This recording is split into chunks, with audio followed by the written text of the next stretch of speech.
Welcome back to Berlin. We're about to head into picks and bans here in this second game between H2K and Splyce. But remember to stick around after the series for the post-game lobby, where we'll be looking back at this week's games and diving deeper into the new 10-ban system. And the 10-ban system, good place to start off, because we saw a very interesting trend coming in here for H2K and picks and bans, and it feels like they were setting the cadence from pick one. Yeah, I definitely love the analysis that we got on the analyst desk. Surprise. from Perks and Mithy as well. Just talking from the pro player or expectations and perspective rather, because we only have so many assumptions that we can base on kind of watching the matches. But these guys, they know them in and out, and honestly, they can't reveal everything. But they did agree with the consensus that H2K really mind gamed this draft, and that Splyce kind of screwed up, especially with the Shen pick, and that's what showed as well. It was the PowerPoint going through was Odo Omni in the top lane, assisted by Jankos. And now interesting to see how the pick ban will develop, because Splyce has chosen blue side this time around. You can see the flexibility they've been given. Zyra, Syndra taken off the board. All right, so a Zyra first ban on the side of Splyce means they're probably not putting too much priority on kind of winning bot lane. They'll take whatever matchup they end up getting and hope for it to be favorable. They're looking for a power pick in some other lane right now. So there is LeBlanc, Rengar banned out. H2K likely gonna fill that up with Camille. Maybe it'll be a Ryze first pick then for Splyce. A lot of opportunities available. A lot of powerful picks right now in the current meta, but really the only crazy S tier picks have already been taken away by H2K. The last one truly remaining is that Camille.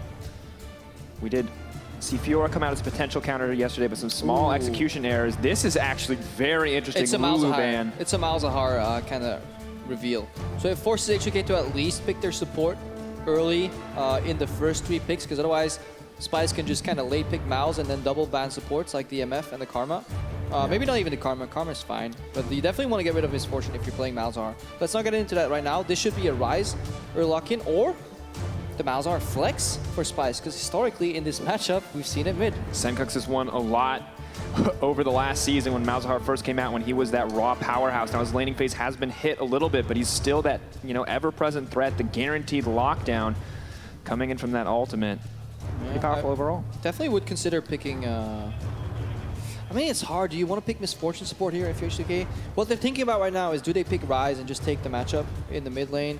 Do they take Misfortune, or is Splyce going to steal it away? And what matchup will they play then? And of course, you have to consider the Tahm Kench as well, brought out to counteract the CC provided by the Malzahar, but essentially giving up the early laning phase with the melee pick.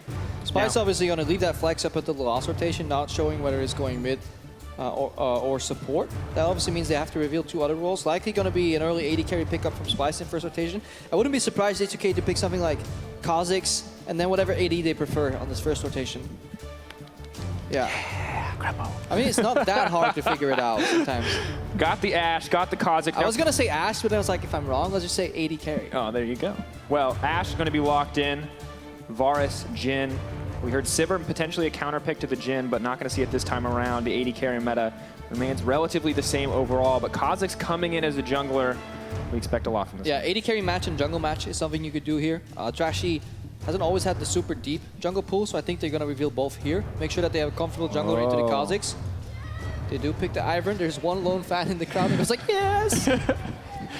I'm a fan too. I love Ivern. I'm actually really excited to see exactly what's going to happen with this Ivern. We got to see Unicorns of Love bring it out the other day against the Rengar. So similar effect here against the Kha'Zix. Obviously not quite as much upfront damage as the powerhouse that is Rengar, but still a lot of power present in that. And this is where it gets hard for H2K. They don't know whether they're going to get double ban mid or double ban bot, because that's the power of a flex pick. Not only you can reveal it after the first rotation, and then you double ban the role that you're going to put this champ in, and then you have the counters ready, and you can maybe find a good matchup here.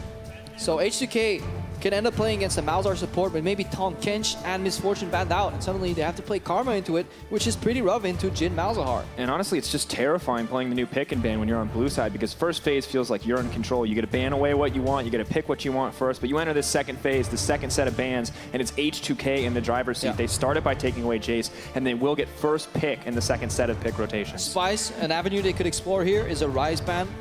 Even though I think the matchup is good for Malzahar, but just a strong mid lane current meta pick, and that's why they're just taking it off the board. They don't want to deal with it. Don't give it to Fevin. Fevin banned out his own Jace from last game, so it does look that Splyce is looking to ban out mids. Maybe get a comfort pick mid, but they could still flex this Malzahar to the bottom lane. Rumble pretty much committed to top lane since we have seen the jungle pick coming in for Jankos. Kha'Zix now in his hands. Not quite the playmaker we know him to pick up, but some raw power in the hands of that pick. Yeah, so two matchups that are still fine to play into Malzahar is a Tahm Kench and a Miss Fortune support. But if Shay doesn't play either of them or only plays one, all that Splyce need to do right now is just ban the one they hate the most, which could be like the Miss Fortune right here, force him into TK, but then at least they're playing Tahm Kench on a lane that is perma pushed in. That could still be favorable for Splyce from a map point of view, especially if they then get a pushing mid laner somehow. Very terrifying because you're at the point where you need some lane to be winning so Kha'Zix can come in, so Kha'Zix can pick up these reliable kills, use the utility of the Ashe, get that pick snowballing, but you pick Tahm Kench, you're pretty much set to lose in the early game, and it has to be frustrating on the side of Splyce to really try to figure out what the best avenue of approach is. It is the Miss Fortune taken off the board. The flex goes even deeper because if H2K don't pick up Tahm Kench immediately right here, Splyce could steal it away. Tahm Kench is a super strong pick against Ashe from a composition point of view because you're basically forcing the Ashe to hit the Tahm Kench with arrow. Otherwise, he's just going to devour whatever targets hit. And once again, that is the power of the flex pick. H2K kind of pigeonholed into picking it up. No choices left. Now we're just waiting to see what Febiven will bring out in the mid lane. Yeah, so this is double-edged sword. They do get a good lane counter pick if Malzahar goes bot, but maybe Splyce, they just turned it all upside down and said, ha, joke's on you. This Malzahar was going mid all the time. Like, we're just narrating some of the potential angles and avenues that these teams are exploring right here in Champ Select, and they're doing this under pressure with only 30 seconds to decide. Oh, okay, people cheer for Kled, but not Ivern. Good to know, good to know. Oh, okay. Oh, yes. Oh. All right, I've been waiting to cast Katarina since she got reworked outside of All-Stars, of course, and I am ready to see Senkux go hand. This feels like Unicorns of Love yesterday, where they brought out something completely new. But I understood the comp yesterday. This is insane to me, I feel really guilty for not getting excited, but I just always want to see what the next pick is. Like, how is this going to influence it? We only have 30 seconds right here, so it's really hard for these teams to figure it out. So it's the Kled versus Rumble matchup top, incredibly swingy. It is the blind pick Katarina mid, which has been proven in competitive play that it's really hard to pick. But if you're ever going to pick Kat, pick her late, so you know there's not much guaranteed CC to stop you. The Miasma is going to be the key controlling spell in this matchup here, so the onus to outplay is onto Febiven.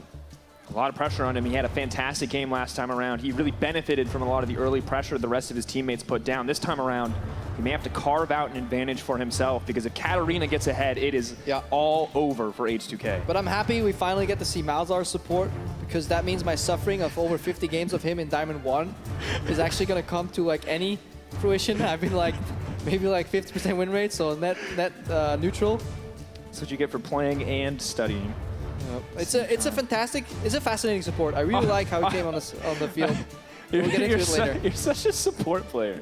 There's an Ivern and a Katarina and a Kled, and you're like, ooh, Malzahar support. Do you have a moment to talk about our road to savior Malzahar support? Are you tired of having 80 carries that are useless? Do you want a champion where you press 2 buttons and you can one-shot any champion on the Rift? Well, then Malzahar is the support for you.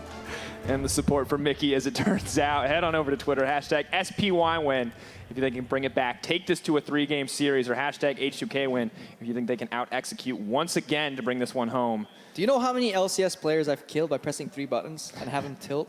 That is the beauty of Malzahar support. You don't have to be good at the game. You just play WWER and you win. And then you write in all chat, like, I am a high IQ player. All right, Crepo. Enough of that. Enough about solo queue because it's time for some competitive League of Legends. It's time for H2K versus Splyce Game 2. Let's get on to the Rift. There's so much to talk about right now, but let's look at what's relevant in the early game. Let's look at this Ivern. Ivern is a jungle that is super important pathing-wise. So what's really important is that you get information of the enemy jungler. So we're likely going to see Splyce try and find a deep ward somewhere so they know roughly where Jankos start and how to best cheese him. Of course, we did see Ivern coming out once before in the hands of the Unicorns of Love. Sursa with some very solid pathing overall. Level advantages coming out in the early game for him, exploiting the power of this pick. But we don't know what to expect from Trashy. We don't know what to expect from Jankos either. It's such a intense matchup. Yeah, Deficio went over it a little bit in his cast, but the basic premise of Ivern is that you go into your jungle, you start the kind of enchantment on your camps, 1 or 2 camps, and then you walk over into the enemy jungle and you insta-smite steal the enemy's buff, kind of while he's doing it, and then you walk away because you're Ivern, that's why. Well, if you're wondering why we're spectating him, it's because he's Ivern, that's why. This champion is so silly. Talking to Pulse, of course, before he departed to LPL, he's like, I hate this champion. It's just too trolly. Oh, I love Ivern. I love his kit. I love the snare. I hate playing against him. The brushes are fantastic for Baron and Dragon, but that's more for later in the game. So far, it looks like Jankos is warding one side of his jungle and starting on the other. He saw Ivern late enough that he knows the left side of the map is conceded. So Jankos is probably going to do blue into red. Now Trashy, the conventional path here for Ivern players would be double camp into enemy red buff. But the next layer of that play is knowing that your opponent knows that, so he's going to go to your red buff. So you just go straight down to your red buff right now and you try and contest him on it. 2 minutes in, the lanes have begun and the chess game has already started for both sides. Yeah, and Jankos could take that level one more deeper and be like, you know what, I'm just going to clear here and pray that you have to take my red buff, and that's what he's doing. So this is a good start from Jankos overall, because he doesn't lose any camps to the Ivern, and he's still clearing at optimal speed. Definitely wants a little more. We turn our attention briefly bot lane, but not going to be too impactful. Waiting for the level 2 to come out for that Malzahar. Yeah. See just how much damage he can put down. So there's the push early. Obviously Tahm Kench will get pushed in. If you're unfamiliar in Malzahar support, it's all centered around the Voidlings. It seems like a poke support with Q and E, but you max W actually, and your first spike is on level 2, where you can then charge up and hopefully store 2 Voidlings. You spawn them, you press E on a target, and they kind of run at them like frenzied hounds and chop away. The beauty is that obviously Tahm Kench can devour, but the problem is when Tahm Kench devours, as far as I know, he steals the debuffs from the target, which means the Malefic Vision is actually bounced on the Tahm Kench, and he now becomes the target of the Voidlings. It's a tough spot to be, of course, once the Malefic Visions lands. 100% bonus movement speed for the Voidlings. Impossible to get away from them. Yeah, Volley it's possible. You can walk, but you lose CS. So you basically use it as a zoning tool. Very strong overall. So far, a very calm, very patient early game. You can see Ivern taking the safe clear. So Jankos coming out on top in terms of the overall mind game. Yeah, Ivern has a super fast early clear because he can prep half a jungle, go to the one instant smite. Trashy really spaced out these double smites to get a super fast early clear, but Jankos has an efficient clear of himself, and he ends on the top side of the map, which means he can assist Odoamne in terms of pressure, and that was the swingy matchup last game as well. Odoamne comfortable pushing and getting first base, and that was kind of the foundation of H2K's victory in game 1. And no longer is it the Shen where you have the reliable global to make impact across the map. It's the Kled, an incredibly snowball champion. If he finds a lead, he can dominate a game. As we see Tahm Kench pull out there with the Devour in the bottom lane, and we just have to wonder how Wonder's going to respond to this, because Jankos is here. Jankos is ready. Bear Trap on a rope goes in. Odo potentially in trouble, but Jankos is on the way. Wonder may have overstepped. He's dismounted. Pocket pistol not going to take him to safety. First blood for the First Blood King. Jankos has a way of reading the game so much better than all these junglers here. He is topside when he needs to be. He's like a wizard. He arrives precisely and exactly when he means to. Trashy still power jungling through and stealing some camp, but Jankos doesn't care. He now snowballed his jungler, his top laner rather, and he honestly stays relevant in the game. And he did not lose too many camps early on to this Ivern, so far success for Jankos. And it's his third First Blood of the year. He's played 4 games. 3 out of 4 so far, not a bad record to have. And yeah, it really matters where you end up at the end of your jungle clear. That's where you need to cater your clearing path around if you're a jungler. Which lane will I end my clear on? And Trashy ends up on the bottom side with a pushed-in Malzahar and Jhin that can never dive at Tahm Kench. So essentially, he's useless on that bot side. Unless he's going to counter gank Jankos, he can't really achieve much other than stealing 1 Gromp away.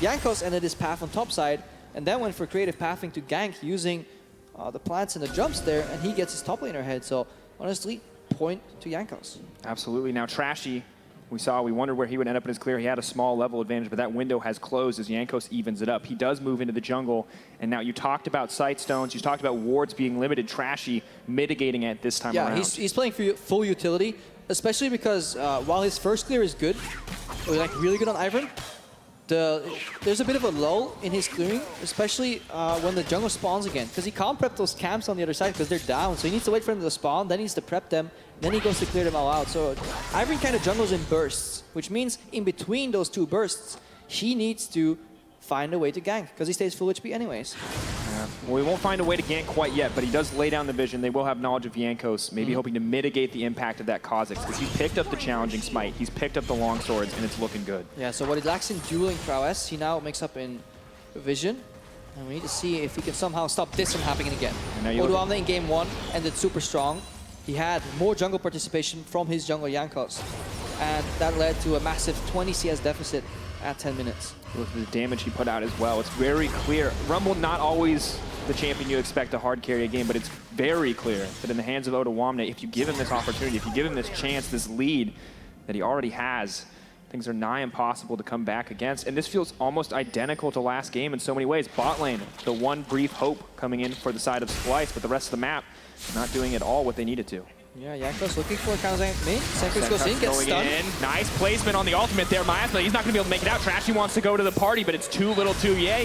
Jankos moving forward. Trashy running back. And you can see Featherman leans to the left side. Guess where Jankos is? He's been on top side the entire time. The only part of the map, or the game rather, where Jankos has played bot side was this first 2 camps. He's consistently been in the top side of the map. There was a side stone on the side of Splyce. They knew Jankos was on the top side of the map. Yet still they forced the play, jumping in first without Ivern being there on time, and they made themselves susceptible to a counter gank. And now Jankos reaps the benefits. He knows where Ivern is, which means he can steal the buff. And now if the map is divided left to right as opposed to top to bottom, H2K is really reaping the fruits of their labor. And this is one of the most frustrating things you have to imagine for the side of Splyce, because if we stick with the chess metaphor, there are brief moments. We'll watch the replay before yeah, so Senku jumps in. He knows Ivern's coming. 2v1, this is a sure kill. But you can't do that. There's a pink ward in that brush, you know it. There's another control ward in river. Everything is controlled on the top side from H2K, so you need to make sure that when you go in, you know exactly where Jankos is. Kha'Zix loves nothing more than to counter him. Well, Senkok's moving forward. Jankos maybe looking for the out duel. Flashes forward, does have the empowered Q. Can just reset it. Senkok's. Yep, invisibility really strong, and Mickey and Kobe, they're waiting for the power spike. Shay and Nuclear, all they have to do is survive. Ottawamne moving forward, one trying to lock him up. Bear Trap on a rope, gonna move forward. Daisy's on the way in, one shot, gonna give him the cupcake. Will he get knocked up? But here comes Jankos turning around, looking to burn him down. Tree not gonna fall for it quite yet. Daisy more than happy to deliver a sweet treat here, but Bebby goes in, knocks him back. Jankos jumps forward, he is fearless. The bush is there to set it up. But Trashy gonna flash it out. That was a really good prediction on the miasma from Featherman. So when he cast it, nobody was on that miasma. He predicted kind of the dash backward from Wunder, which made it Wunder unable to flash there. So really good one-for-one trade right there. Now the ult going in, they're looking to lock it up. Oh, nice cancel coming in from Nuclear. Are just gonna pull back. Good synergy coming in, but Shay may give his life. TP coming in, maybe hoping to block out the final shot. Will he complete the channel? Shay sacrificing his life, but Ottawamne maybe here to pick up the pieces. The TP coming in. Now they're just looking to trade back and forth. Kabi is living. Bloodbath beginning. Ottawamne locked up. That should be another kill, but was he gonna get one?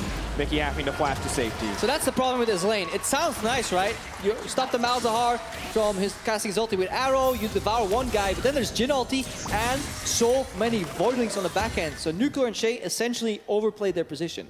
They can do exactly that if they're in a defensive mindset. But if you ever get into an aggressive position versus a Malzahar, what's going to happen is he's going to spawn his first 2 Voidlings, and they're immediately going to multiply.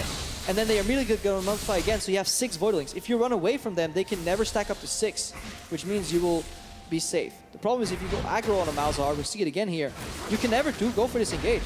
Because you just walk up too close, he gets double up on the Voidlings, and then there's just too much damage. All Nuclear or Kabe has to do here is slow, and the best solution here is just to sacrifice support. Works out in the end. They have to burn a ton of summoner spells here, though. A single overstep from the Tahm Kench. I mean, you said it yourself. You want to kill a pro player, WWER, whatever you got to push. Just kind of mash it all. Just press your buttons. Don't cancel your ultimate. That's the only thing you can do. And this is a good moment for Splyce because they alleviate some pressure from the top lane. They punish Ottawamne for teleporting, and Wunder can maybe get back into the game. Yeah, Jankos now moving into the mid lane, though, maybe hoping to build a greater advantage. Bot lane coming in for H2K. They want absolute control here. Miasma to stop the advance. Oh, that's another really good use of globals here. H2K did this in game 1 as well. Mithy was praising it on the desk. Nuclear and Shay are very aware of when they need to leave their lane and assist in mid. They do exactly that. They thwart the counter gank from Wunder here. He could have went in with the Kled ultimate. Combined with the gank flank from Trashy, this was Splyce's way back into the game. H2K stopped it with a well-timed voyage. Very good use of the Tahm Kench ultimate. We're seeing this pick in a meta full of range support. Still retain his power. That's bold. Could have just gotten engaged on there. Of course, Nethergrass is up and available. Ottawamne now going to try to fight it up. Here comes the charge from Kled, but he's too far away. Odo making it out safety. Flash over. Bear Trap on a rope should condemn him to death. Are they going to turn it into a Riptail? Because Ottawamne is just going to get cut down. Yeah, and this goes back to the bottom lane. Support overstepping, forcing top laner to teleport. Ottawamne, no summoners in the top lane. He gets hunted down by Trashy and Wunder, and Splyce clawing their way back to the game. Jankos, of course, though, with the empowered Q, takes his time on the Dragon on the bottom side. The Cloud is going to be a bit of a bonus prize there. as they move forward in the game, but they have to be careful. Kled can be a powerhouse if they move forward, and 0-3 and 2 is not the scoreline we expected from Ottawamne. Baby looking strong though here. Look at the CS deficit. Gets a stun onto Daisy, which is the stronger part of Ivern. That's something at least. It's like two champions. One of them is very good, that one. Yeah. The other one is It's kind of like Bard. That doesn't feel right. I feel that may have been a bug. I think Daisy should have died there. Let's move on. But yeah, Featherman is doing really well in this Katarina matchup because the Miasma can counter her kind of rapid bouncing around and there's rapid DPS. But if you mess up once, if you miscast the W from Cassiopeia, there's nothing preventing Sanctix from winning. So Featherman is playing really well. He's reacting to pressure on the side lanes too. Leaving his lane when he has to. Much better performance than day one. Yeah, you can see a very sizable gold lead for him in the mid lane as well. About 1K up in his favor. That's farm, that's kills. No global objectives taken yet by either side, so the game hasn't broken open. The laning phase continues to extend. Look across the lanes, everything coming up pretty well for H2K. Yeah, but H2K has been playing very well with control wards. There's always been at least 2 or 3 on the map. Look at them, top lane has a control ward, there's double control ward around mid, allowing Featherman to really push the advantage home. And then they defend the wards as well. It's really well played by H2K. It's not just on the map, it's in the inventories as well. You can see Yanko's placing one, another one in the back pocket of Febivent as well as Che. The team very aware to how vision control is important, but Yanko's not quite aware where he needs to be. Will just get eaten up though. Yeah. Our favorite note button. That's big. I guess that's a big punish. Losing that cooldown essentially renders Malzahar useless as a pick. But he has a silence, Crepo. That's later on in the team fights. Yeah, definitely not what they wanted whatsoever. They retain control over the jungle for a little bit longer, but without the ult, their claws are kind of taken away from them. But you can definitely see how the snowball stopped in the top lane, though. So that is what Splyce were looking for, a bit of a reprieve. And the game slows down. You see the Tiamat coming out as well, allowing the Kled to keep up with the Rumble in terms of the push pressure. Now moving out of the lane, trying to get a little aggressive trading here. Nice slow coming in from the Harpoons. Bear trap on a rope. Best ability name in the game, by the way. Fantastic. Please let's name more things ridiculously. Gets even better in German. I'm so afraid to try to pronounce that. Move away from that one. Mickey and Kabe moving to the mid lane, looking for a pick here. Opening with the ultimate, a little questionable. Maybe trying to get the Devour out early, but... They're looking to make a pick, but they didn't know, or they weren't tracking Tom Kench, is essentially what happened there. But Malzahar doesn't even have ulti, so this is poor communication. This is kind of seemingly random plays by Splyce. They're moving into 1-3-1 formation. It is mid-game. Katarina can go on the side lane. She can punish AD carries that are straggling on the side lanes very hard. So this will force Featherman to play on the side lane. I like this movement, but I'm not quite convinced of what they were doing with that Jhin ultimate. It speaks of communication issues as well within the Splyce team right now. It has to be a big question. Of course, this is a team that we saw perform so well during the regular season, defy expectations to come in second overall. They went to Worlds, they struggled a bit, and we're still wondering a bit. They struggled a lot. We're wondering, you know, what is the final form of Splyce? They've kept this roster. What is the ceiling here? Because we're really not seeing it. Yeah, that's the question, honestly, for this season. It's too early to judge, but there is a question on a lot of pundits' minds whether Splyce has already hit their ceiling. Can they still improve in a rapidly evolving kind of metagame of League of Legends? They were really good in summer, but have they surpassed their prime? Because on paper, they should be beating this H2K squad, but H2K is playing a really solid game. Absolutely. Now, of course, it's not quite as disastrous as the last game. Ottawamne has been shut down. Jankos is still out of control, but overall, things aren't quite as weighted against Splyce as they were in the previous matchup. Yeah, liking some of the builds as well here. The earlier Bissell from Featherman working against, obviously, that gang combination from Trashy and Senkux.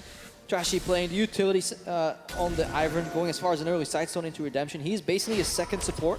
You can do that, especially when your support can't build Redemption himself, because Malzahar core build is CDR boots into sidestone, and then you basically build the components of either Liandry's or Rylai's, and you can pivot at any point. Because if you build Ruby, Amtome, Blasting Wand, you can still go into either Liandry's or into Rylai's Crystal Scepter. So you can pivot whenever you want. If you snowball, you can go for early Magic Pen. But I think it might just be a Rylai's Rushy for Mickey, because he's not really snowballing, and he wants to slow in teamfights. Yeah, happy to have the additional CC, especially for Wonder, to keep him in melee range on the Kled, as well as to keep Daisy nice and close and comfortable on the front lines of those team fights.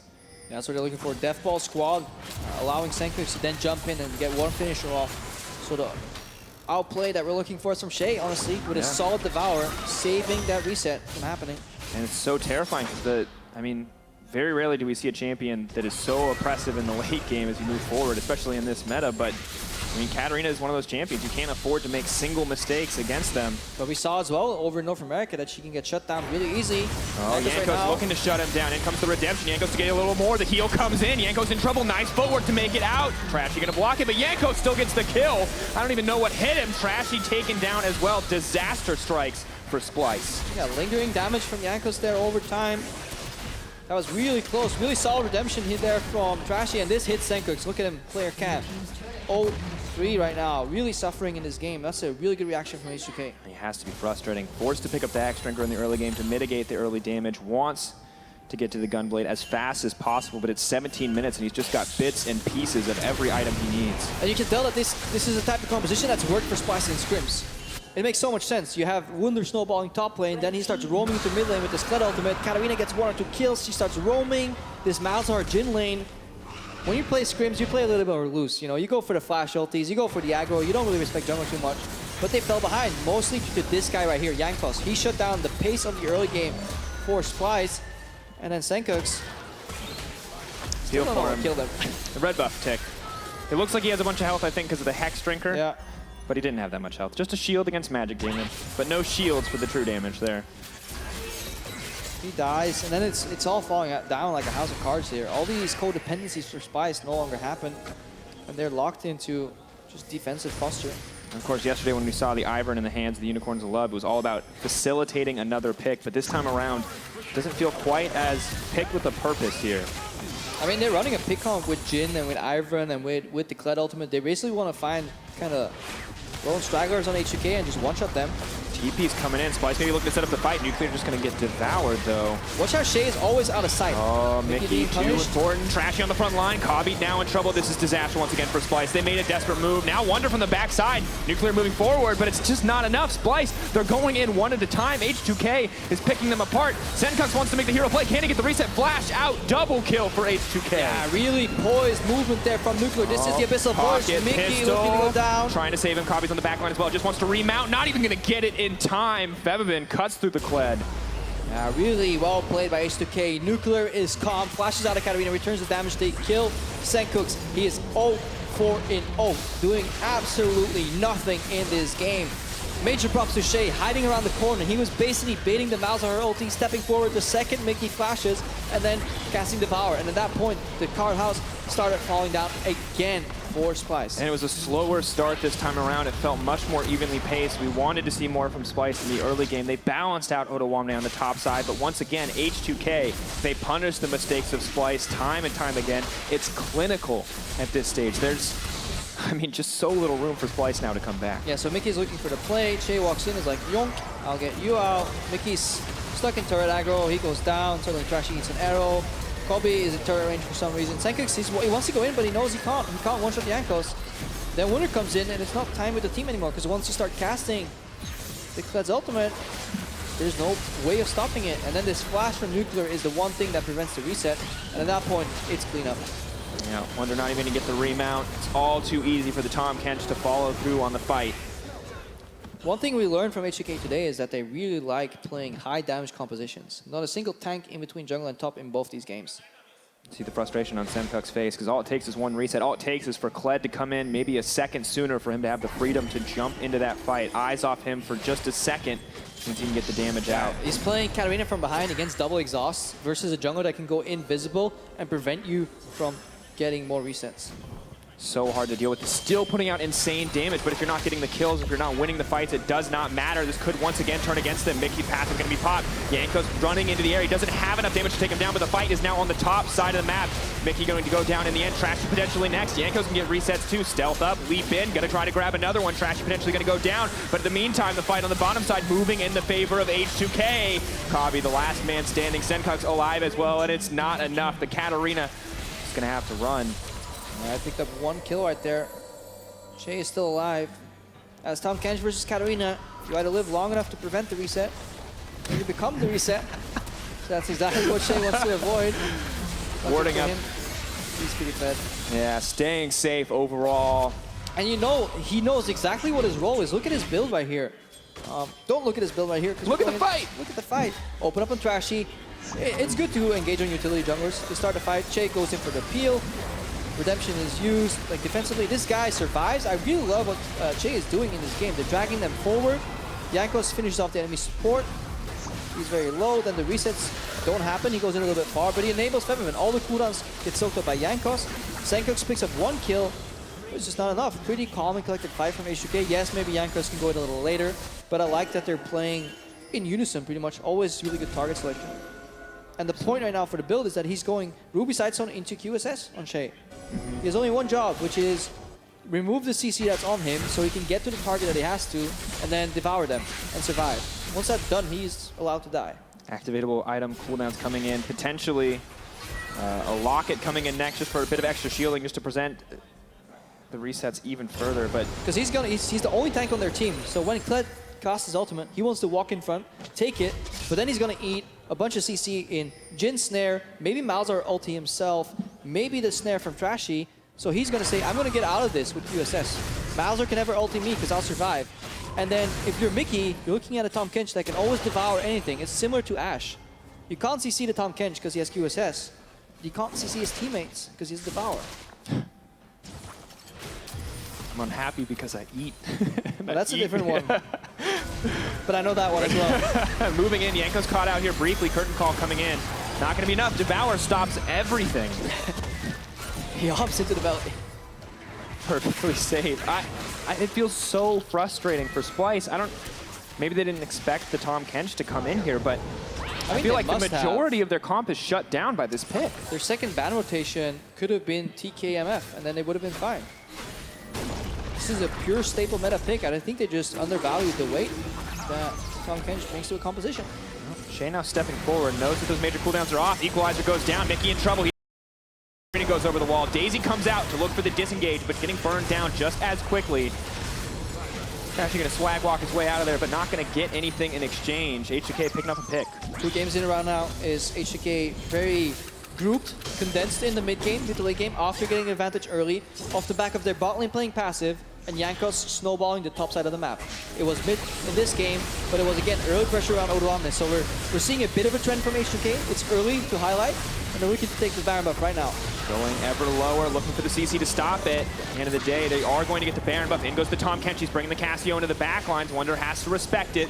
Moving in, moving back, moving forward onto Febiven. The exhaust comes out. Good damage. Ult comes in from Kled. Febiven in trouble. Dismounts. Now he's going to die. Febiven running forward, but the low health bar is still there. Flash forward. Nuclear going in, going off as he tries to find more kills. Shutdown going in as well, but it is not enough. Kills picked up from H2K across the board. Shay walking back and forth like, who do I save? Turns out no one. My team's winning anyways. He actually accidentally ate Jankos while Jankos was going for the kill on Senkux. It allowed Senkux to survive longer, but it's still a super easy ace here for Splyce because they killed Mickey early, I think, and he's now back again. It's so hard for Splyce to fight back at this point. Their composition has been broken down, decomposed, and H2K is enjoying what's going to be a clean 2-0. And we had a big question about Febiven in this matchup. We said you give him the Cassio, the priority is on him to make these plays happen, to stop the Katarina, and that's exactly what he does. Yeah, 0 hesitation on the Baron. 5 or 4 damage dealers in a composition will obviously murder Baron. They put in Cassio in the back. Che looks back, he's okay, he's fighting against Wunder. I need to help Jankos to not get reset. Jankos is killing Katarina, yoink. I'm gonna get this kill. No, turns out you can get it yourself.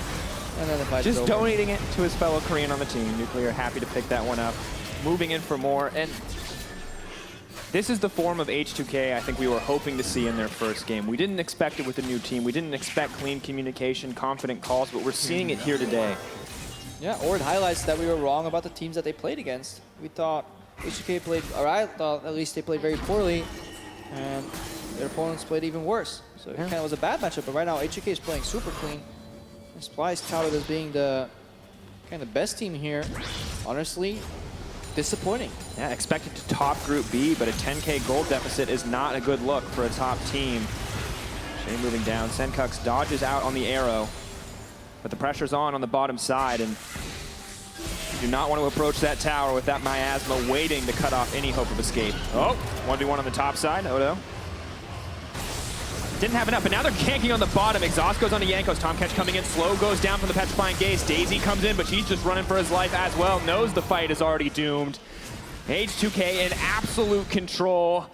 Odo having fun in his 1v1 on the top side, but the tower's going to drop. Inhibitor will be next to follow. And Splyce really out of options this time around once again. Yeah, super clean 4-1 here. Odo keeping Wunder busy. He finally drops down right before mounting again. Senkoxic looking for a jump here. Shay always ready to devour. Final ultimate stacks come out from the Jhin. Kobe looking for more bullets. Not enough bullets in the gun, unfortunately, to take down the side of H2K. Shay moving forward, TP coming in. Wunder is dead for another 28 seconds. This could very well be the game, but Jankos is caught briefly. Malzahar's going in. Jankos now set to fall. No, Shay says no. Time and time again. Ooh, Senkox was very close to getting multiple resets right there, so this was the only potential point of failure, but they can't grasp the opportunity, and H2K looking to clean it up. Absolutely have to praise H2K as they move into their second game win, their fourth game win of the week, their second series win. H2K off to a clean and confident start as Che takes the glory in the last seconds. H2 H2O right now for H2K. This has to feel good for them. Really good opening week, all in all. Absolutely. I mean, impressive play across the board for the team. Nuclear and Che slotting in so well. Che, give him a clear job. Your job is to save people. He did it time and time again. And almost no options for Splyce for counterplay. No, from a point of self-preservation, H2K's bot lane has already impressed. Playing their role in the end, and that's often what it's about. You gotta hit those skill shots, you gotta have those mechanics in those crucial moments, but more important that you're consistent and knowing what your job is on the team. They dodged a roam 5-man party bot. That was the final nail in the coffin for that game.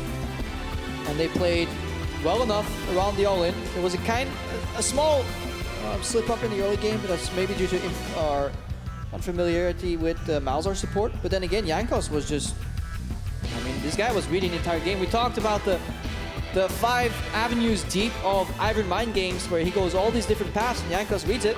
He predicted what Trashy did. He matched the pace. He got to the right side of the map where he wanted to be, which was top side. At the end of his clear, he ganked top. He was hovering around mid. At one point, this man's just gonna get an ego. I mean, at this point, he deserves it. Reading the opponent. That's why. Give him the quick shout. He's checking his damage dealt. The final he game. knows. I think Crawley can be happy as well. We can already see the kind of the macro that we're so used to see from H2K show itself in his game. Really using minion wave pressure, especially game 1.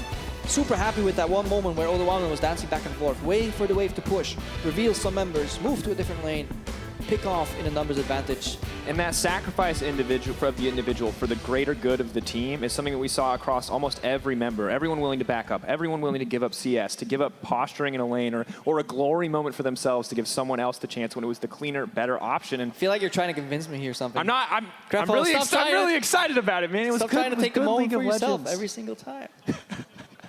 It works in casting too. At the end of the day, H2K, I mean, played beautifully throughout that set, and I think the bigger thing here is if H2K keep playing like this, we can expect good games from them coming forward no matter what. If this consistency comes through, but now Splyce is the big question mark for me. What does Splyce have to do in the coming weeks to sort this out? I think this is a drafting issue. It's an issue that is fixable by play. They're playing very snowbally compositions as well, but I think the main issue in both these games, you can at least question the draft. Absolutely, but of course that's enough from us. We do have Pyrotechnics standing by with the new mid laner of H2K. Thanks very much, guys. Great cast on the day. I'm joined by Febivin, the new mid laner, the old mid laner of H2K, if you want to go back a couple years. First off, congrats on your win. And I want to ask you a little bit about some pick choices because we saw the first Katarina in EU here and the first Cassiopeia. What made you want to pick that champion? How'd you know it was going to work out so well?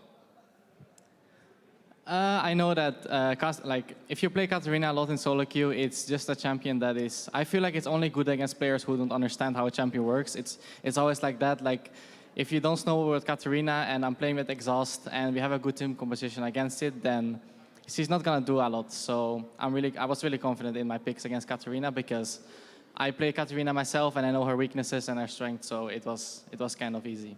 Great. I'll remember that the next time I have to take on Vedius, and I can actually shut him down for a change. So it wasn't just you that had a massive impact, but excellent play on the series overall. I want to ask you a little bit about the team and just in general, like the comms and how you guys played seemed a little haphazard on day number 1 against Origin, but it looks so much cleaner, so much clinical, what people were expecting out of H2K. What changed between opening day and today?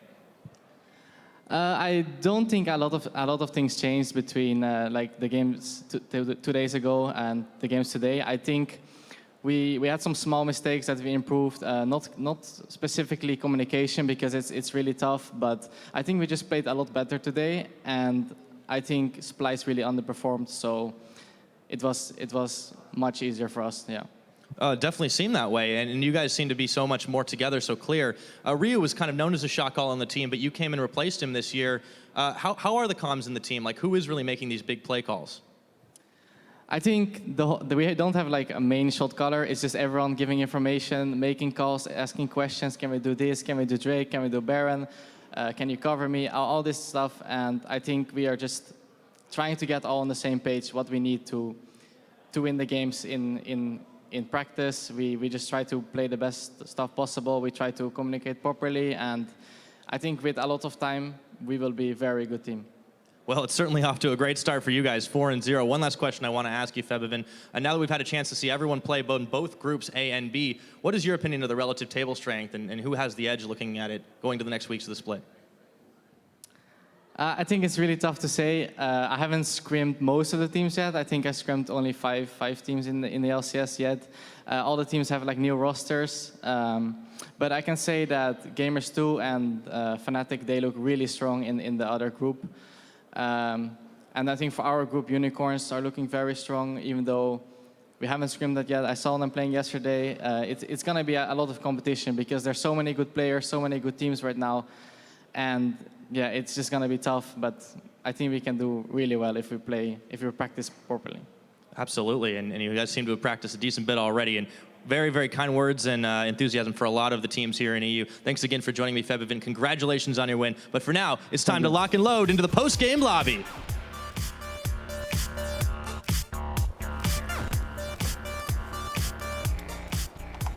Welcome everybody to the post-game lobby, where I'm joined by Stress, Perks, and Mithy to look back on week 1 of the 2017 EU LCS Spring Split. Thank you so much for joining us, gentlemen. And we're going to start by taking a look at the last series of the week, which was H2K versus Splyce.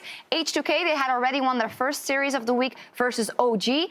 Up versus Splyce, it could have been an equal fight, but H2K dominated them. It was disappointing from Splyce, really, when you look at it. I mean, we expected so much more. H2K just tore them apart. As soon as we look at the in-game, just H2K were drawing them around the map time and time again. Big fights going all H2K's way. Is it safe to say that OG was a harder opponent than Splyce? I mean, we discussed, but in terms of where the gold was at 20 and 25 minutes, maybe. You're not going to offer any more analysis? Nah, I just thought it was funny to comment. That was funny indeed. Well, we saw Febiven in Game 1 going off pretty heavily. Perks, your thoughts on his performance? I mean, Game 1, the Jace. What do you I think he's playing really insane. Or like, he's playing really good. He's playing how he's supposed to play.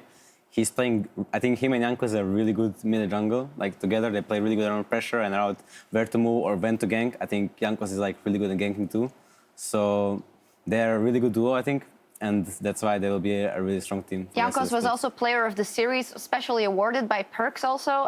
So he'll thank you for that. One final thing maybe about Splyce. We saw them in their first match. Really not a good showing, Mithy. Why do you think that was, and how do you think they can evolve? I think they just got frustrated as soon as they lost their first 1 or 2 kills. But I really thought Splyce was going to put up a better showing than what they did today.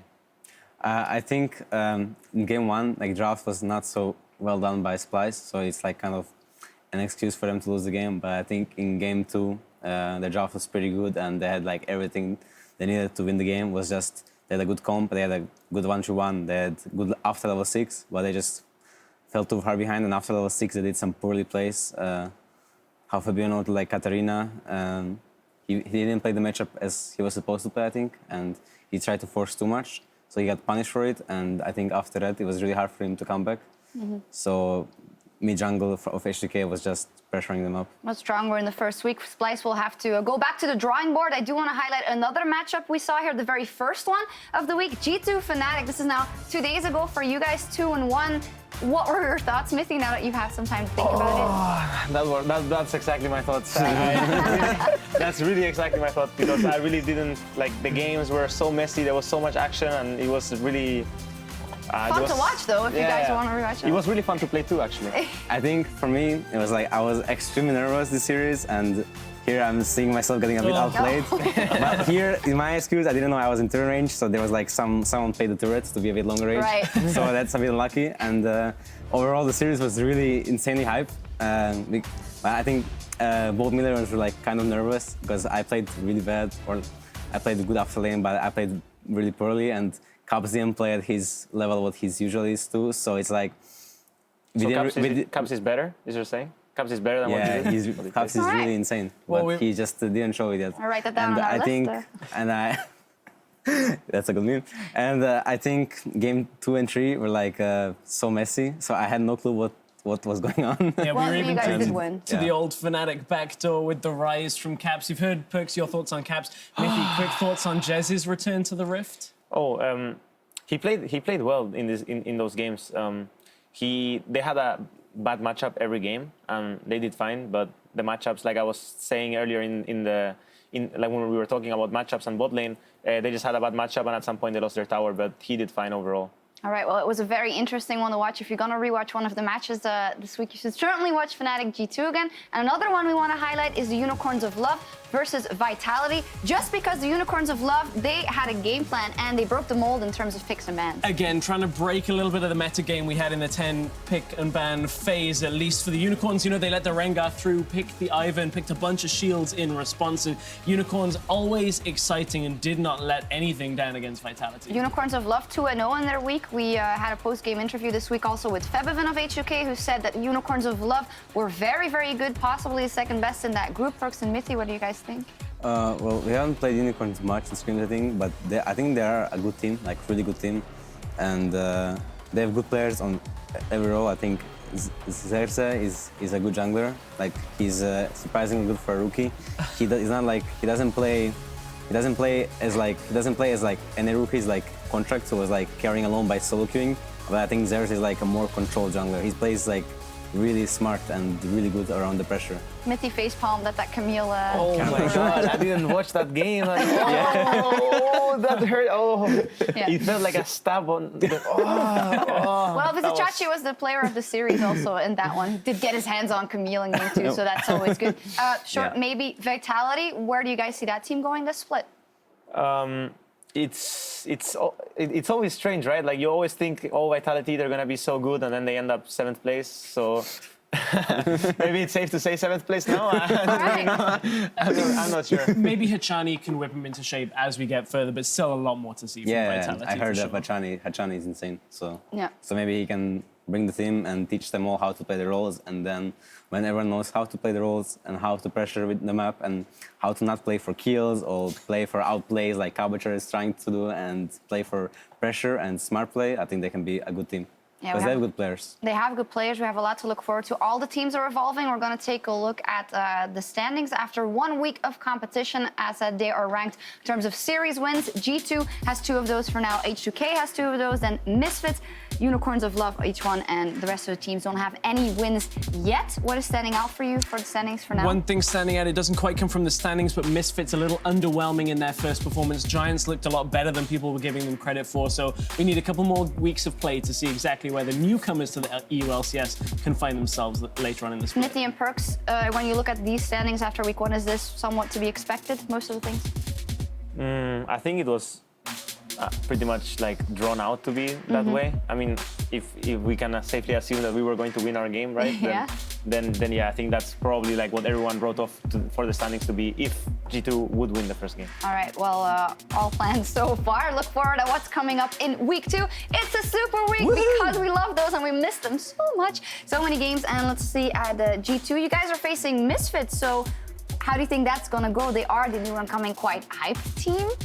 Well, Misfits kind of remind me like G2 1 year ago, coming from Challenger Series with 2 Koreans and 3 rookies, I think. Oh, they have Power Evil, which is not a rookie. They're like good top and AD, and they're like a pretty interesting team. I think they're not like super good right now, but they have quite how is it called, potential to be good. And I think they're not gonna be like an easy opponent, but I think right now we will probably have the upper hand.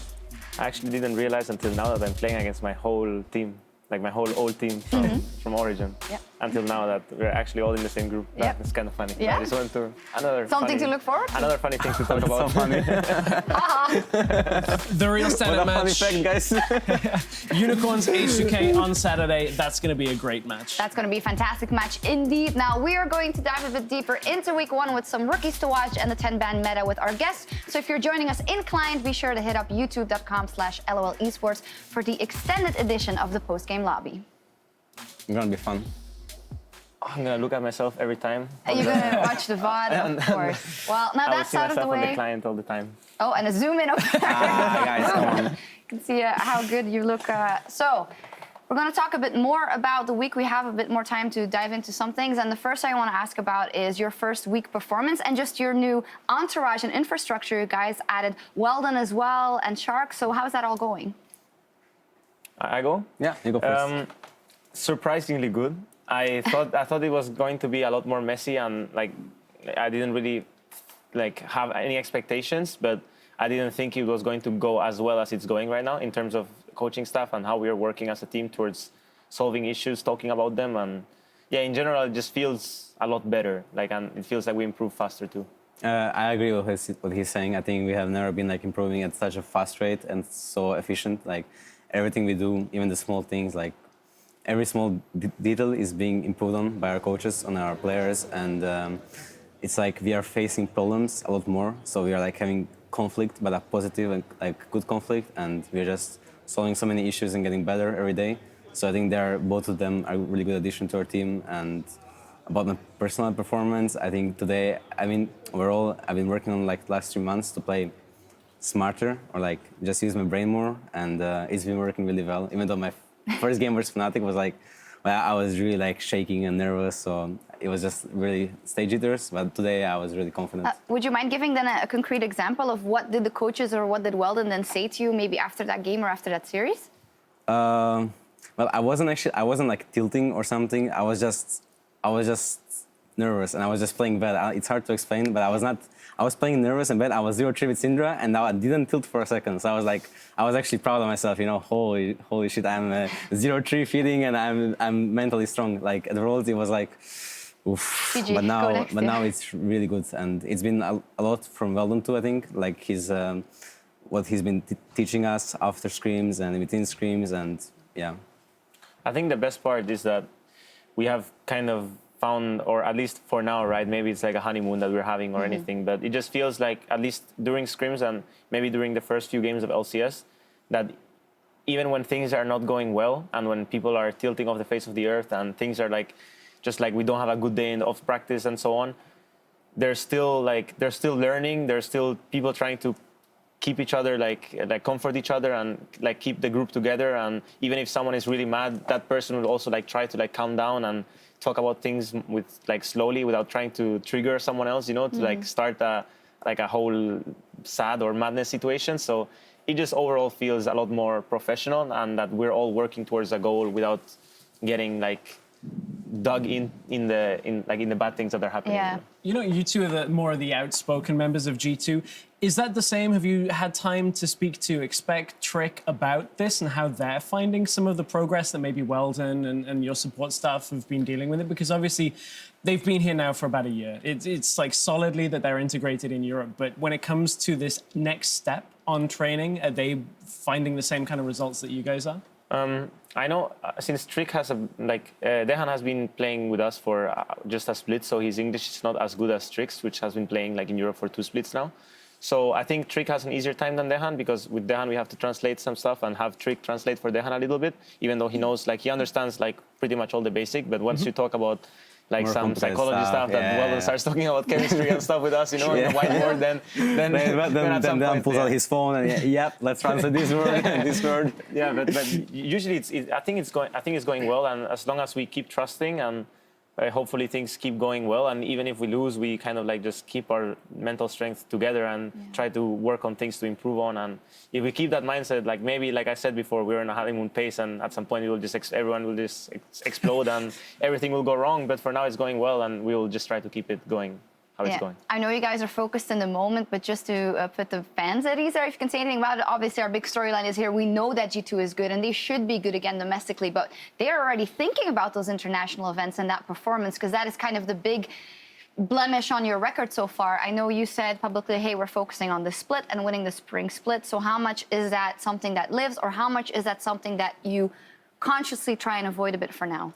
Well, for me, it's since my performance in Worlds was really catastrophic, and our team's performance too. For me, it's really important to win the spring split and go to MSI, where it all started, the whole fiasco. So redeem our picture, my picture there, and I don't. In the long term, is of course goal, but I think this is my first goal, and this is what we should do, and I really will try for my life to do that. Okay.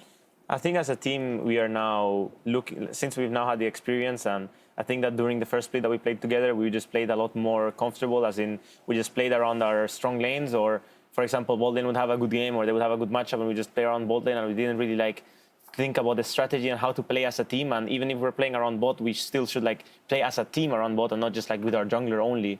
And I think that we kind of like got that experience from Worlds, that teams were playing as a unit, and we are trying to implement that now this year. And obviously it's hard, and we're going to make a lot of mistakes, and we're making a lot of mistakes, but we are trying to have the idea where we want to work as a unit, and once we face a team that is also really good, then we will lose as a unit, and we will lose because we make mistakes as a team together, and not because we are just like all over the place and not really where we're supposed to be. That's super interesting, and of course we'll be following your growth as well. Excuse me. And we also want to look at the first week of 10-ban system here in the EU LCS. We saw evolving metas already. Here we see again how everything plays out. Yeah, we've had enough games. I think people are used to it now, but if you haven't quite seen enough, of course, pick and ban phase. Pick and ban phase 1 is 3 bans, 3 picks for each team, and then 2 bans, 2 picks in ban phase 2 and pick phase 2. We've had a lot of games on it. Perks, a lot of focus towards mid laners. Mithy, a lot of focus towards supports. Perks, what's your biggest takeaway about moving to 10 bans now? Well, it's so complicated, and that's the first thing why I like it. It gives so much more like variables, what you can do, and right now I think the draft is actually like somewhat pretty balanced.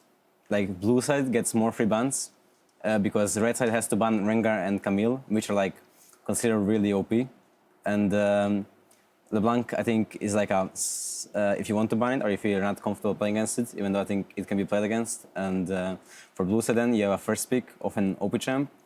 Or you have 3 free bans, which you can like target one, or you can like target different roles and then pick draft according to that. But for red side, it's like they have last pick in the first phase, so they can pick the champ and then ban something out that counters that champion. And I think it's just like it's divided what 3 roles are the most OP, or like what is the best blind pick for these 3 roles in the first draft. And then in the second draft is like about counter picking or getting a stronger matchup for like either bot lane or mid lane. I think it's quite interesting that you say, so coming into the week, we thought, okay, Camille, Rengar have to be banned out for sure. And then LeBlanc, you say you can leave it open, because obviously for you, it would be really nice if you get your hands on it. But we saw, for instance, in the UOL versus Vitality series that Vitality got their hands on Rengar, and the Unicorns of Love had a comp drafted against it. So, Mithy, do you still agree that Camille and Rengar are the must bans and LeBlanc may be left open, or how do you think the variation is evolving? I think there's going to be like a lot of different versions and a lot of different strategies that are going to be coming up, especially when now that other regions are playing too, you can see what some other regions are testing and what some other regions have found out. So the game is constantly evolving, and so will the draft. Overall, 10-man draft, I think, 10-man draft, I just think that it's a lot more fun because you get to play a lot more champions and you have a lot more diverse things that you can do and a lot of playful things that you can do. And as long as the meta doesn't become like very focused on one thing, like for example for top it will be only tanks or only this and only that, then it's yeah. But the main thing, or the thing I think that is going to be really nice, is that at least I get to play a lot of different stuff, and maybe top lane will get to play a lot of different stuff, because on the last 2 bans you can target ban one player, target ban one pool of champions, and that just makes it a lot more fun. And that sorry, please. I agree with what Mithy said, and it's also more fun for mid lane, because right now on mid lane you can actually play so many different champions, and I like to play a lot of different styles. So I think it allows Milan, who have deeper champion pool, to shine more or to be like reliability in draft, or like you can win draft by just having either like a trust in your bot lane or top lane or mid lane to like ban out champions and then play like a 6 champion or like a 7 champion from the draft, you know? Yeah. So I think it's really good for teams with wide champion pools. Yeah, and also LeBlanc, Syndra, and Ryze were the most contested, and watching a LeBlanc play or Syndra is also very interesting for the viewers. And then in terms of the support champion pool, we have Zyra, of course, a must-have. We have the Malzahar in there as well. You, or in last series, there was also a Tam Kench that was coming out. That was the 6th champion. Yeah. So how do you feel about the pool that is at your disposition and how you can kind of flex your muscles with different picks?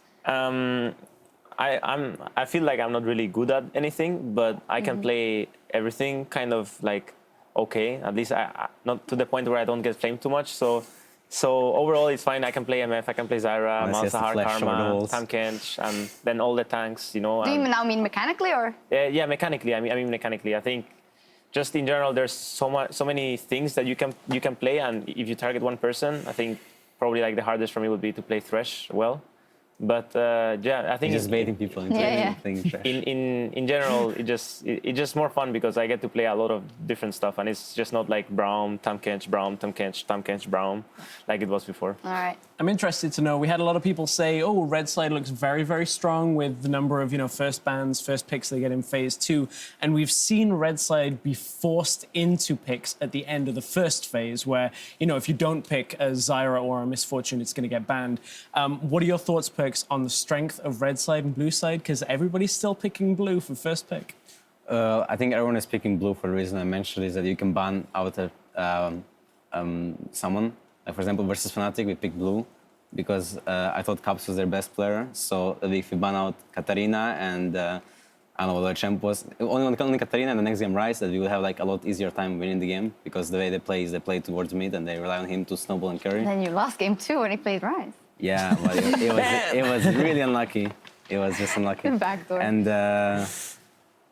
it allows you to pick first pick, which is what I mentioned is really strong, like Zyra or something that's really contested, and then you can pick like 2 safe champions, and you can get a counter pick for the next one, and a safe blind pick like for top, or like counter pick for mid and safe blind pick for top, or vice versa. So I think it will just change depending on the meta, because once the red side doesn't have 2 like I was saying that they were not maybe must bans, but right now they kind of are must bans, like Camille and Rengar at least. Then you have it's very easy as blue side. You can just sit down and be like, okay guys, let's draft. They're gonna ban Camille and Rengar. Yeah. What do we do? So you already know how they're going to start their draft, so you can already prepare your own draft. Unless you're against the Unicorns of Love. Of course. Yeah, that's actually gonna be a tough one. Yeah. But if you don't sit down and are like, yeah, okay, they have those 3 bans. We have 3 bans to play with. We have the first pick. We have this or that. It's much easier to prepare on blue side. That's why teams are liking that side more. But once maybe those champions are not banned every game, then I think red side also has a lot of strengths because you have the last pick, so you can take a champion. Like for example, you can take Zyra on the last rotation of the first rotation of champions. You can take Zyra and then you can ban MF, for example. And then they're like, oh shit, he got Zyra and now we can't play MF into Zyra. So there's things you can do on red side too that are also very good. But right now, since it's very telegraphed that the red side team is going to ban at least 2 champions, it's much easier to... TLDR, we're all happy with the 10-ban system, it seems like? Yep. Yeah. Okay, awesome. I also heard you talking about Caps, and we do want to also keep an eye on the new EU LCS talent, and it is Caps. Of course, Caps has some experience in the Turkish league as well, and he just seems to be fitting in really well. Of course, we're going to look at this again. Sorry, Perk. He's so insane. He just knew the turret was going to hit me there, so he just flashed in. So talk me through, what do you think the good things are about Caps so far? In lane, he seemed to be quite good, but you then mentioned that you had a better time getting into the game macro-wise. So give me your opinion on Caps. I think in lane, in scrims, he was really, really good. I think on stage he was a bit nervous, so I had an easier time, or I should have had an easier time, but I didn't. And I think he's a really good mechanically, talented gift player, how you want to call it, because he spams a lot of games and he just he plays the matchups very well. Like the lane matchups, he can play lane matchups better than probably every mid laner in LCS, but I think then he lacks a lot of things that other mid laners have, like experience, game knowledge, positioning in team fights, and just everything else but the laning phase, I think he has to work on that stuff. But I think he is really talented and he can go really far.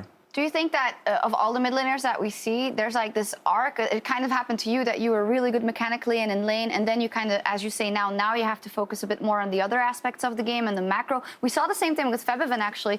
He completely slaughtered people in lane and mechanically, but then the rest didn't come and he had to focus on that. Is that just normal nowadays because you can't learn it all at the same time? I mean, the Febiven thing is debatable in 2015 because Fnatic was so much better than everyone else. Okay. But he was really good, like mechanically, team player, and like just cleaning up and playing fights perfectly. Like he was really insane, yeah.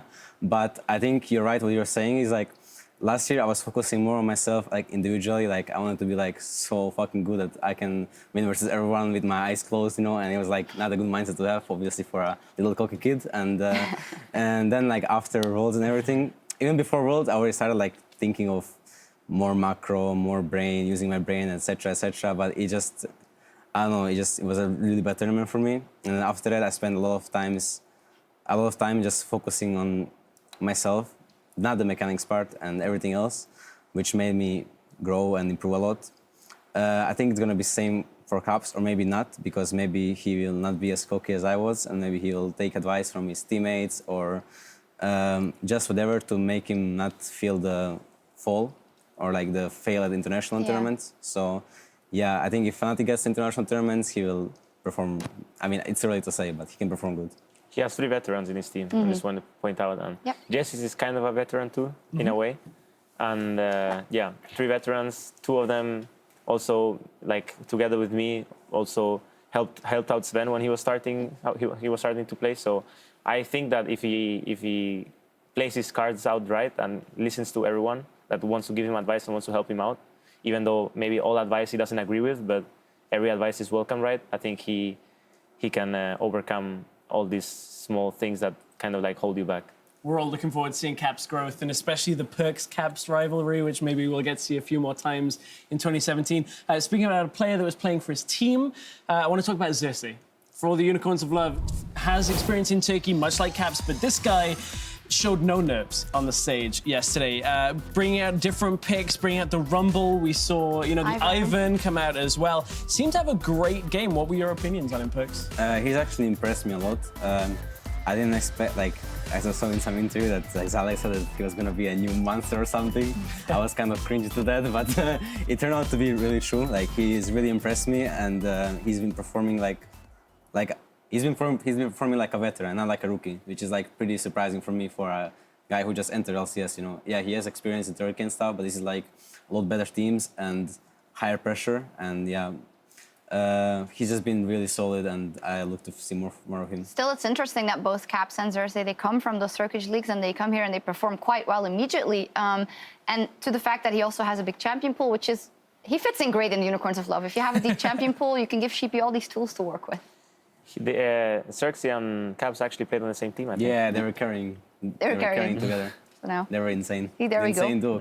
Imagine they were together in LCS. Holy. Those maybe someday. Well, they got off to a flying start on both teams here. And another rookie we want to keep an eye on is Ignar. He also got the player of the series when they played Misfits played versus Giants. It was 2 days ago. There were a lot of matches. So, Mithy, what do you think about Ignar? I really didn't watch the game. I'm so sorry. You played versus him in solo queue? I haven't played much against him, but he seems... Can you say anything? Okay, the games I've seen him play, he seems very... I mean, I've seen him play Thresh a lot, and I really have a very hate-love relationship with Thresh, where I think that the champ is useless the champ is good, but he's too bad to play it. So. Yeah, I think the champ is... basically. I think the champ is useless one game, and then I get destroyed by the champion, and I'm like, okay, so maybe Thresh is a good pick, you know, and then I play it, and then I'm like, nah, guys, Thresh is horrible, trust me. This is what happens when we give a support player of the series. Mithy is to say, no, I can't say anything about it.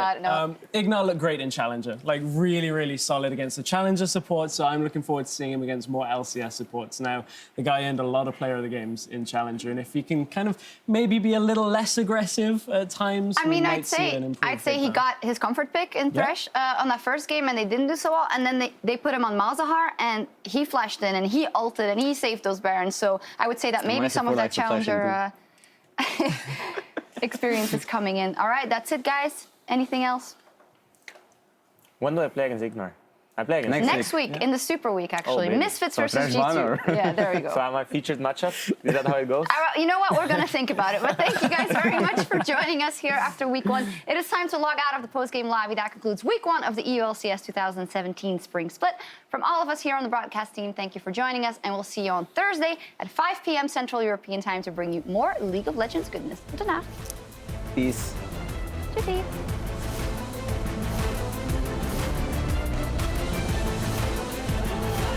Him all the way through and first blood for the Maokai. And Benji, he's gonna get caught by the rest of the team. Maxlor has jumped in. Safeguard, not safe enough. Maxlor is burning and gone. And down goes Ladine. And just like that, 3 kills on the board for G2. 3 people down here, but there's a double teleport, and in comes Trick and Mithy. It's never just one, and just like that, they're gonna burn through Maxlor. Nice Push straight, but Perks coming around the backside. Sven opens up the curtains, and now Rocket, they're gonna make him disappear. How about that for a magic trick? What an ace! 38 minutes, and G2, it's gonna be Nexus.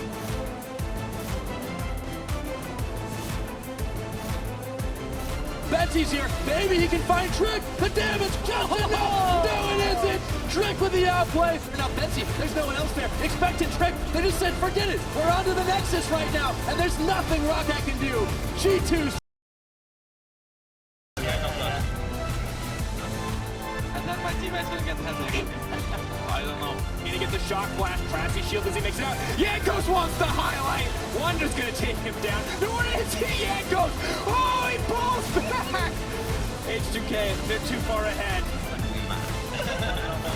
It was everything we expected from the draft, and H2K out-execute to take game 1.